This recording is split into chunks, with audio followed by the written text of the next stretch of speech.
Well, this time of year, we often don't think too much about catching a cold or virus of some sort, but this time of year could be a good time to plan for what's to come later. Dr. R.W. Mills is the Chief Medical Officer for Nationwide Children's Hospital Toledo. Joins us this afternoon to talk more about RSV. Yes, we're talking about that right now. Why not?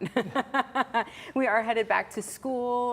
We are going to be heading into that cold and flu season in just a matter of months. So we should, I guess, start thinking about it now, huh?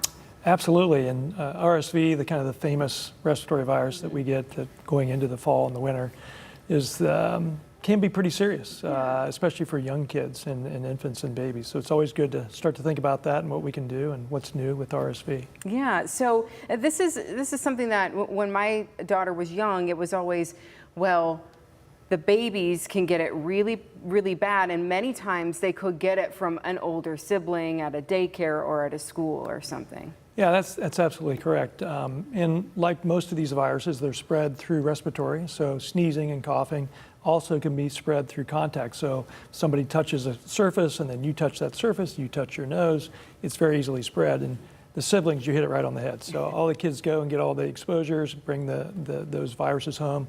We have these babies and infants that traditionally we haven't had anything to do to help them with RSV, and so exposing them is always a concern whenever we bring these home from school and daycare. Yeah, because they could end up very, very sick and could end up in ICU in the hospital. Right. So for people like you and me and older kids, they get exposed, they get a little bit of a congestion, a little cough, a little runny nose, maybe a sore throat, and they get over it.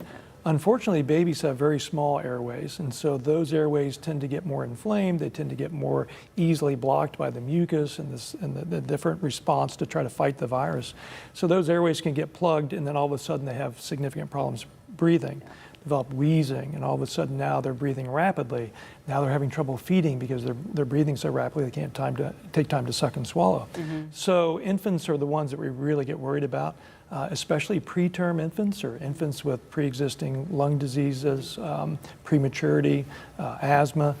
Those are the ones we really worry about. And so we tell our families, if those babies are showing signs of distress, so they're having trouble breathing, their ribs are sucking in, they're breathing rapidly, they're audibly wheezing, they're having trouble feeding because they're breathing so rapidly they can't take time to suck and swallow. Those are the babies that you really need to call your doc and get them in to be seen right away. Yeah, and you mentioned, previously there really wasn't anything that we could do to prevent this aside from washing our hands and being careful. But this past year, something came on that has been a game changer. Right, huh? Huge. All my career as a pediatrician, I've been waiting for this. And last year we first came out with two new things that we can actually do something for RSV. One, we can actually give a vaccine to pregnant mothers between 32 and 36 weeks gestation. You can meet with your OB, and during certain times of the year, specifically we look at September through January. These mothers can get the vaccine that actually produces antibodies in the mom, who can then pass that antibody through the placenta to the fetus.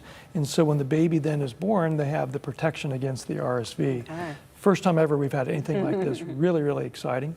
And then we as pediatricians and primary care providers now can take that antibody and we can actually give it to the baby directly so they don't have to produce it. It's actually a monoclonal antibody that we're giving them, and you have instantaneous protection. The antibodies that you get from the mother to the baby last at least 6 months. The antibody that we are able to give the baby directly lasts at least 5 months. So now we can protect them through RSV season. It's been staggering. The results on this are incredible.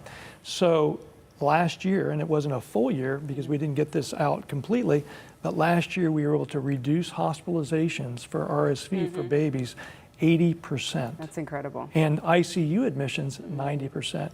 So it's been stunning how good this is. So we're really excited about that. What a relief too for parents and new moms, especially their kids so sick, and this could really help. So yeah, if you're pregnant or really now's the time to start talking to your OB, and they know the timing and they know when all of that is safe and when to do all that. So good to know that we might have hopefully a little safer season ahead of us here. Yes, absolutely, no question. Yeah, Dr. Mills, thank you so much for being here today. My pleasure. Appreciate it. Yeah. Glad to be here.